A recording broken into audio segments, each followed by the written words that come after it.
La clase de ayer no la he podido subir todavía a la plataforma porque hemos tenido algún problema con la persona que me ayuda a editarlas, pero más tarde vamos a subir ambas. Entonces vamos a comenzar hoy. Siempre estamos con el tema de ondas electromagnéticas planas. Nos vamos a enfocar ahorita en el tema del vector de Poynting y algunas cantidades derivadas del mismo. El vector de Poynting se define como el producto cruz del campo eléctrico con el campo magnético dividido entre mu sub 0. Fíjense que el vector de Poynting tiene que tener la dirección de propagación de la onda. O sea, si se propaga en una dirección dada, y E y B tienen que tener una construcción tal que sean ortogonales, pero también sean perpendiculares a la dirección de propagación. Entonces, la dirección de propagación tiene que obedecer este producto cruz. Entonces, si ustedes les dan una dirección de propagación y le dan una dirección de uno de los campos, el otro ya queda amarrado a cumplir con esta relación que está acá, necesariamente. Entonces, dada un vector de Poynting, o sea, dada una dirección de propagación y dada la dirección de uno de los campos, el otro queda amarrado en su dirección, ¿verdad? Por esta relación que está aquí. Ok, entonces la relación que hay entre la magnitud del vector de Poynting pues va a ser el producto de los campos entre mu sub 0. Estos son funciones del tiempo. Entonces, estrictamente, el vector de Poynting va a ser una función del tiempo. Los campos están relacionados a través de la cantidad C. El campo eléctrico es C veces el campo magnético. Si nosotros quisiéramos calcular, están viendo la pantalla, ¿verdad? Sí. ¿Ven la pantalla? Sí, ok. Sí. Si vamos a calcular la magnitud entonces del vector de Poynting, entonces si sustituimos aquí la magnitud del campo eléctrico, del campo magnético, perdone, por E entre C, entonces la magnitud del vector de Poynting va a ser E cuadrado entre mu sub 0 por C. Pero si por otro lado usted lo que hace es que cambia el campo eléctrico por C por B, entonces la magnitud del vector de Poynting le quedaría C entre mu sub 0 por B cuadrado. Pues cualquiera de las dos expresiones es correcta para escribir la magnitud del vector de Poynting. Como les había comentado ayer, nos interesa en muchos de los casos la intensidad, ¿verdad? Que es la potencia por unidad de área, o sea, la energía por unidad de área por unidad de tiempo. Esa intensidad es el promedio del vector de Poynting.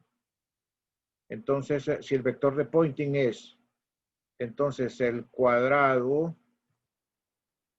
de la... que siempre aquí hay una gente que quiere entrar.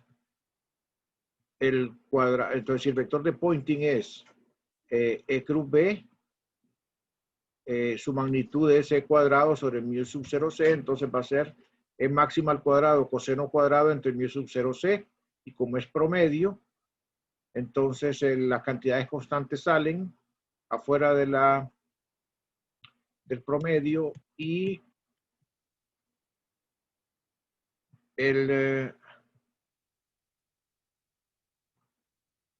la intensidad quedaría entonces como el promedio de la función coseno cuadrado es un medio. La intensidad quedaría como E máxima cuadrado sobre 2 mu sub 0C, o sea, quedaría como C entre 2 mu sub 0, B máxima al cuadrado.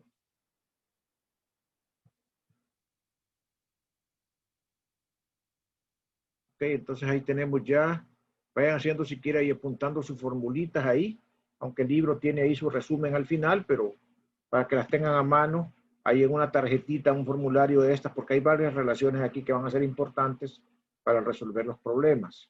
Ya tenemos aquí una que nos dice que la intensidad es E máxima al cuadrado sobre 2 mu sub 0C, o sea, C entre 2 mu sub 0 B máxima al cuadrado, y que es el promedio del vector de Poynting.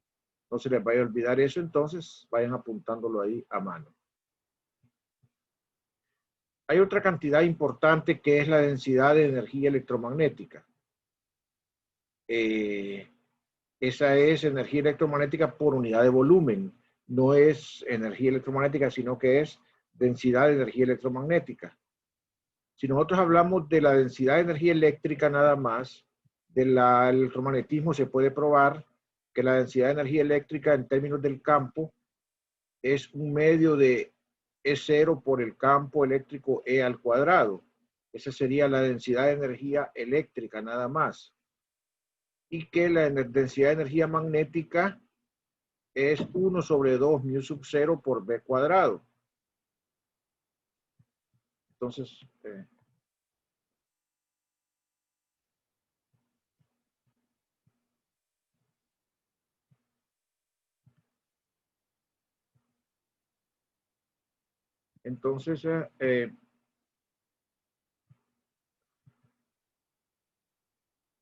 aquí tendríamos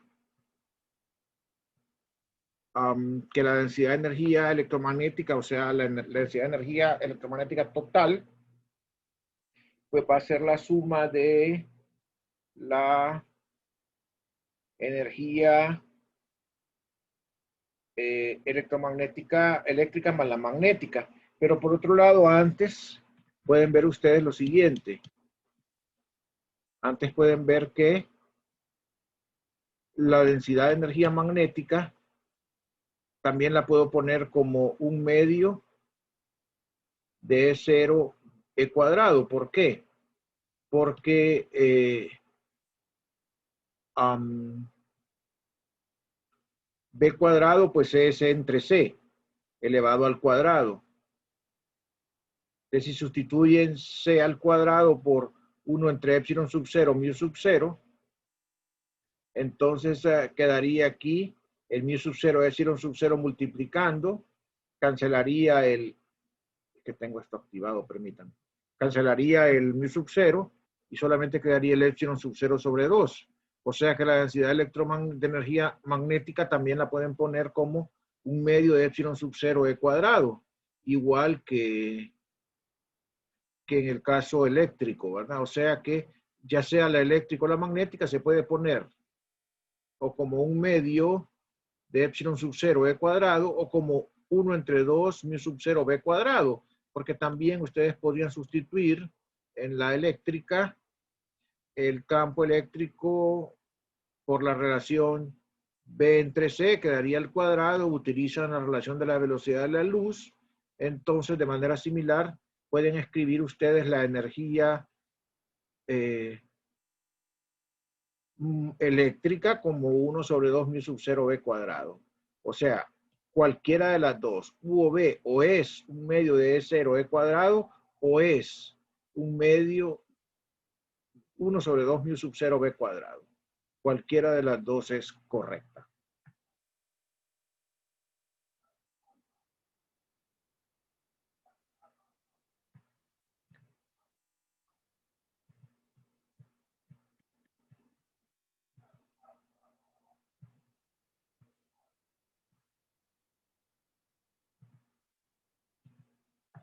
Ok, entonces vamos a continuar entonces, porque ahora aquí vamos a ver cuál es la suma.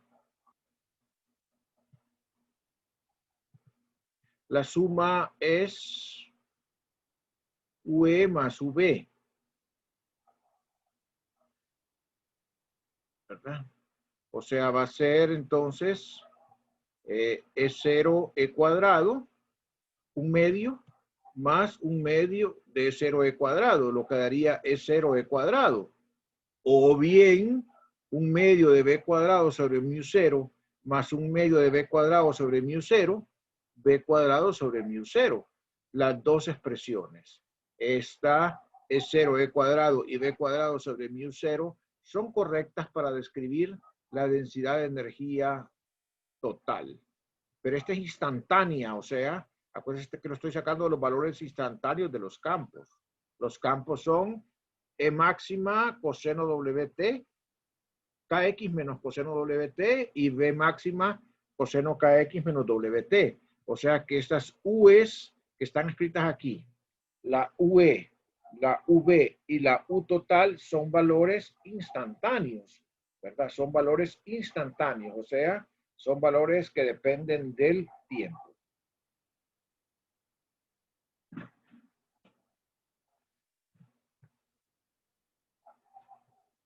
Entonces, a ese valor instantáneo de U, yo le puedo sacar el promedio. Entonces, como U es 0 E cuadrado, la U promedio va a ser E0 por el promedio de E cuadrado. Y el promedio de E cuadrado lo que tiene es entonces un E máxima coseno cuadrado. Un E máxima al cuadrado coseno cuadrado. Y otra vez el promedio del coseno cuadrado es un medio. Entonces, el promedio de esta cantidad E cuadrado va a ser exactamente E máxima al cuadrado sobre 2. Entonces, esa sería la energía promedio. Anótenla ahí también en una listita, en una tarjetita, en un papelito para que vayan guardando esas cantidades y las tengan a la mano. ¿Verdad?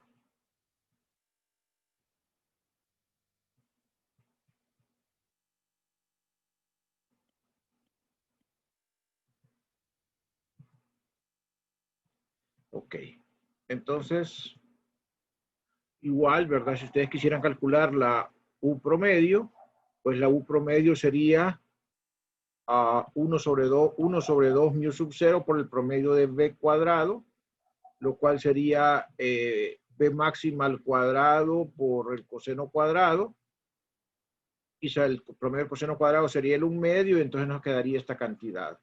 Las dos son correctas para calcular el promedio de la energía electromagnética. Estos promedios ya son constantes, ya no son funciones del tiempo, ¿verdad? Son constantes. Entonces, la intensidad que viene definida como el S promedio, y el S promedio habíamos visto que era C entre 2 mu sub 0 B máxima al cuadrado. Entonces, eso significa que, ¿verdad? Que si yo tomo en cuenta que esta cantidad que está acá, B máxima al cuadrado sobre 2 mu sub 0, es la energía promedio, entonces yo puedo escribir la intensidad como la C, la velocidad de la luz, por el promedio de la energía electromagnética, ¿verdad? Este resultado también es interesante, ¿verdad? Que la intensidad es la velocidad C por el promedio de la energía electromagnética total. Es otro resultado interesante.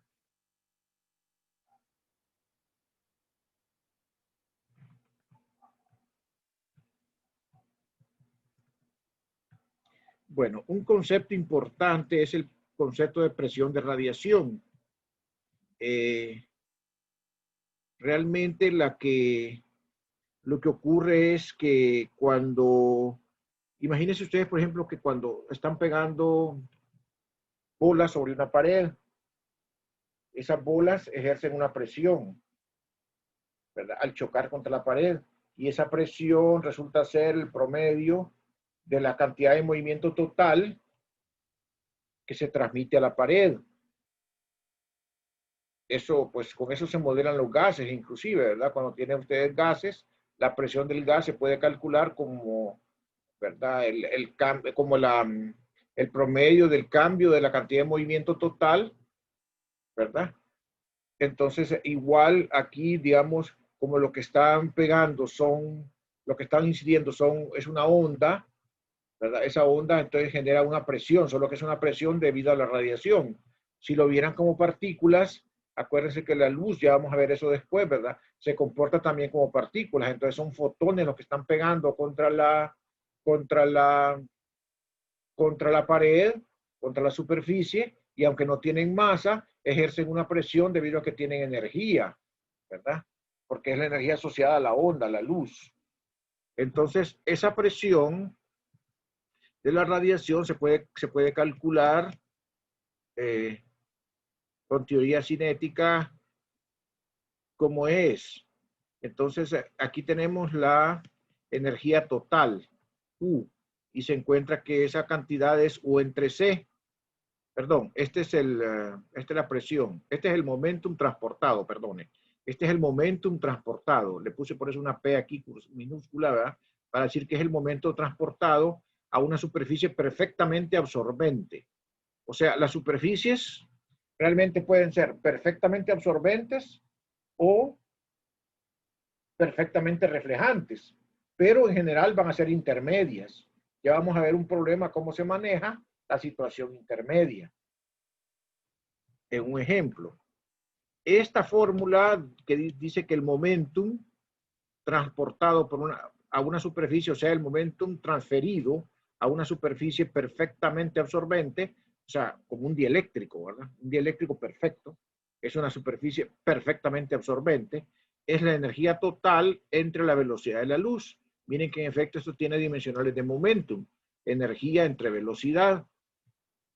Y entonces la presión, que es la que vamos a ver acá, la presión de la radiación, que le llamo P mayúscula, la famosa presión de la radiación, nosotros sabemos que es fuerza entre área, pero fuerza es la variación de la cantidad de movimiento respecto al tiempo. Esta es cantidad de movimiento, P. Pero como P es U entre C, entonces esto queda como 1 entre A por la derivada con respecto al tiempo de U entre C. Acuérdense que C es constante y la pueden sacar ustedes de la integral. Y entonces la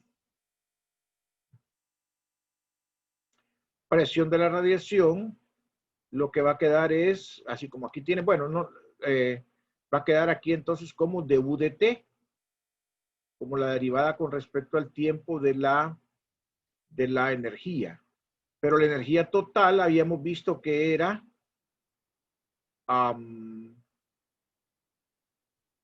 que la energía total era permítanme un segundito,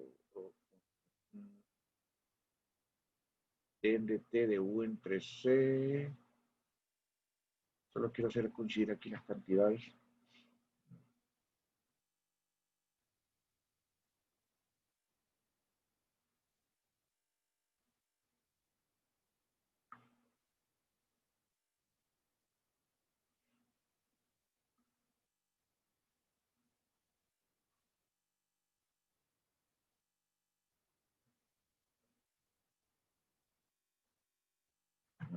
Permítanme un segundito.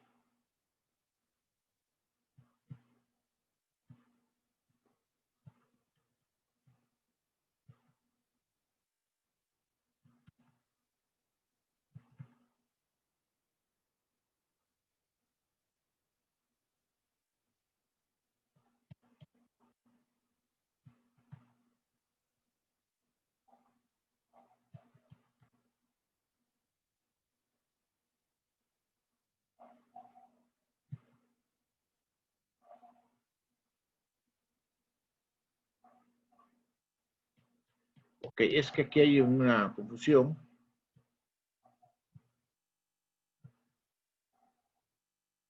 La presión es, en efecto, el momentum es U entre C, ¿verdad? La cantidad de movimiento, U entre C. Si tomamos la derivada aquí, entonces nosotros lo que vamos a tener es, al considerar el área, ¿verdad? La C sale para afuera, yo puedo poner el área adentro, y entonces si yo tengo acá U entre A sería U entre A en dt, o sea, tendría aquí energía entre área, ¿verdad? dU en dt sería la potencia, y si divido entre el área, entonces lo que tendría es la potencia entre el área, lo cual sería entonces el vector de Poynting, ¿verdad? Este sería el vector de Poynting. Entonces queda el vector de Poynting entre C, o sea, esta derivada con respecto al tiempo de U entre C es el vector de Poynting, ¿verdad? Porque realmente es energía, perdón, no es así. El dU en dt, d en dt de U entre A es el vector de Poynting, porque sería energía por unidad de área. y dividir derivado con respecto al tiempo sería exactamente el vector de Poynting. Porque el vector de Poynting es potencia por unidad de área. Entonces, sacando la C, du en dt sería potencia, potencia por unidad de área es el vector de Poynting, entonces queda el vector de Poynting entre C. Este es el vector de Poynting. Entonces, si ustedes quieren la presión promedio, sacan el promedio acá y sacan el promedio del otro lado y les quedaría la presión promedio. Fíjense bien, esto es para una absorción perfecta. O sea, esto es para un dieléctrico. Lo que ocurre cuando tenemos una superficie perfectamente reflectora, o sea, una reflexión perfecta, como que si tuviéramos un espejo, entonces la cantidad de movimiento va a ser, 2U entre C, ¿verdad? Esa es la cantidad de movimiento reflejada, porque en este caso, digamos, la pared, la superficie, refleja toda la energía que incide. Entonces la cantidad de movimiento es 2U entre C. Ya vamos a ver la explicación por qué aparece este 2 en una superficie perfectamente reflectora. Esto es lo mismo como cuando ocurre una colisión elástica y pega con una superficie, digamos, dura, una molécula o una partícula y rebota completamente, ¿verdad? Eso es una superficie completamente reflectora, el análogo óptico a esa situación. Y la otra es como que si yo lanzara un pedazo de plasticina sobre una pared, tuviera una colisión inelástica completamente, y entonces todo el momentum de la plasticina lo absorbe la pared. Sería una situación que correspondería a una superficie completamente absorbente. Lo normal es que las colisiones no son ni completamente inelásticas ni completamente elásticas, son intermedias. Pues igual aquí, lo normal es que parte de la luz que incide va a ceder momentum y va a absorberse el momentum por la superficie y parte va a ser reflejado. Entonces la situación va a estar en una situación intermedia entre 2U entre C y U entre C. Entonces nuevamente, con el mismo razonamiento, la presión ejercida sobre la superficie de reflexión cuando es perfecta es 2S entre C, donde S es el vector de Poynting y P es la presión.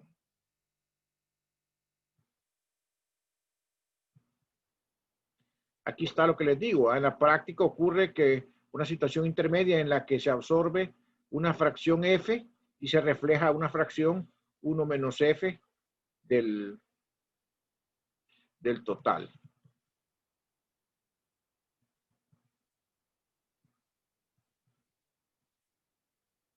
La explicación de por qué sale ese 2 por qué en una pared absorbente es U entre C y por qué en una pared perfectamente reflectora es menos 2U entre C. Ustedes tienen que, imagínense que absorbe, que llega, por ejemplo, una cantidad de movimiento P sub 0 incidiendo sobre la pared. Imagínense el análogo con una pared y una barra de plasticina que se lanza. Antes de la colisión, el momentum es 0. Antes de que la luz llegue a la superficie incidente, su momentum es P0. Pero una vez que la plasticina queda, me avisan 2 minutos antes de terminar, por favor. Una vez que la plasticina queda pegada a la pared, entonces el momentum final es 0. Por lo tanto, el cambio en la cantidad de movimiento, que es PF menos P0, es P0, y ese cambio en la cantidad de movimiento, pues es la energía entre C. La energía que tenía al inicio entre C, la que llegaba entre C. Esa es la razón, entonces, por la cual el momentum es U entre C en ese caso. En el caso de una pared reflectora, el análogo es a una pelotita bien elástica que pega con una pared rígida y genera un choque elástico. Pues igual, solo que aquí, digamos, es momentum debido a la radiación. Incide con un momentum P sub 0 y se refleja con un momentum menos P sub 0, contrario. Entonces, el delta P es P final menos P inicial, el cual es 2P sub 0, ¿verdad? Y P sub 0 era U entre C. Y entonces, este cambio de momentum es el que es proporcional, digamos, ¿verdad? A la energía transferida. Entonces, delta P va a ser 2U entre C. ¿verdad? Entonces, en resumen, las ondas electromagnéticas viajan a través del espacio a una rapidez C igual a 1 entre epsilon 0 mu sub 0. Las componentes de los campos eléctricos y magnéticos de las ondas electromagnéticas planas son perpendiculares entre sí y perpendiculares a la dirección de propagación de la onda. Esta última propiedad se puede resumir afirmando que las ondas electromagnéticas son ondas transversales. Acuérdense entonces que el campo eléctrico y el campo magnético y la dirección de propagación forman una tríada de vectores que obedecen la regla del producto cruz. E cruz B igual a S, donde S es la dirección de propagación, ¿verdad? Las componentes de los campos eléctricos y magnéticos de las ondas electromagnéticas planas son perpendiculares entre sí y perpendiculares a la dirección de propagación de la onda. La última propiedad se puede resumir afirmando que las ondas electromagnéticas son transversales. Eso ya creo que lo había dicho antes, lo copié otra vez. La magnitud de E y B en el espacio vacío se relaciona por medio de la expresión E entre B igual a C. A ver si está correcta esa. E entre B igual a C, sí está correcta. Las ondas electromagnéticas obedecen el principio de superposición, o sea que si ustedes tienen dos ondas viajando en el espacio, entonces esas dos ondas se pueden sumar para dar una sola onda equivalente, ¿verdad? Obedecen el principio de superposición. Okay. Bueno, eso es en resumen, jóvenes. Realmente estamos bien con el tiempo. Nosotros mañana vamos a tener una clase corta en la cual voy a hacerles algunos ejemplos, a explicarles unos ejemplos que están en el libro, ¿verdad? Explicárselos despacio, con puño y letra, cómo se van haciendo.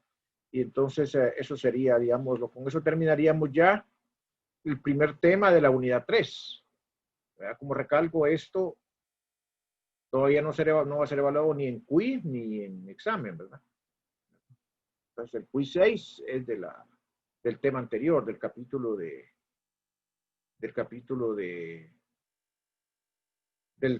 capítulo de la ley de Faraday. ¿Verdad? Ya ondas electromagnéticas ya es para la otra unidad. Me dan un tiempito, voy a hacer la captura de pantalla.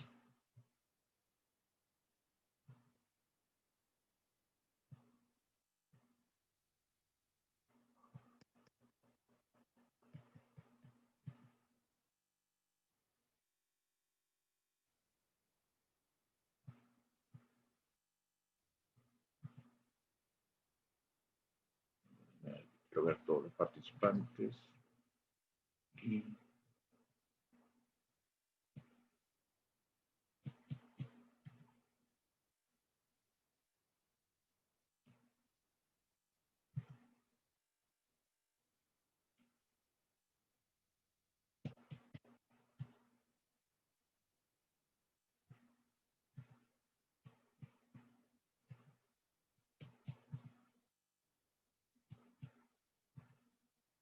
ahora sí.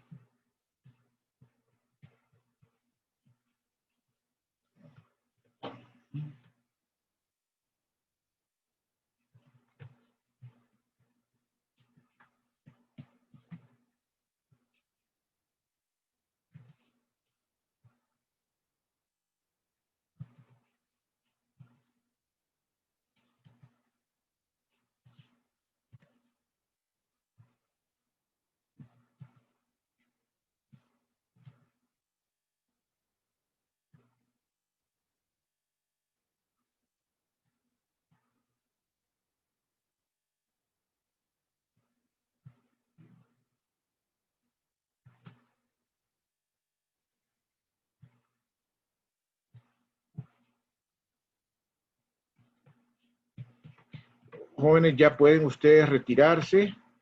Que tengan buen provecho y buena tarde. Y nos veremos mañana, ¿verdad? Ok, muchas gracias, Lick. Pase feliz día. Gracias, igual. Gracias, Feliz día a todos. Igual, buen provecho. Gracias a todos. Lick, Dígame. una pregunta. ¿Ya terminó de revisar los exámenes? Uy, mijita, fíjese que he estado bien apremiado. Es que mire, este trabajo, no es la excusa, pero este trabajo virtual es el triple casi que el normal. No he terminado, fíjese, voy a tratar de, antes de que vayan al segundo, de tenérselos revisados, ¿verdad? Pero voy a hacer todo lo posible. Realmente solo he revisado 5, pero estoy en eso. Es que he estado preparando No.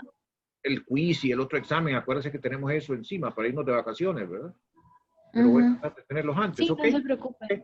Bueno, gracias. Solo que me extrañaba no mirar mi nota ahí, no, es que pero solo he calificado a 5 alumnos, pero ya van a estar. Voy 5 cada día. ¿Ok? Ya van a estar. ok. ¿Ok? Está bien. Para Gracias. revisártelos bien. ¿Ok? Buen día. Bueno, igual.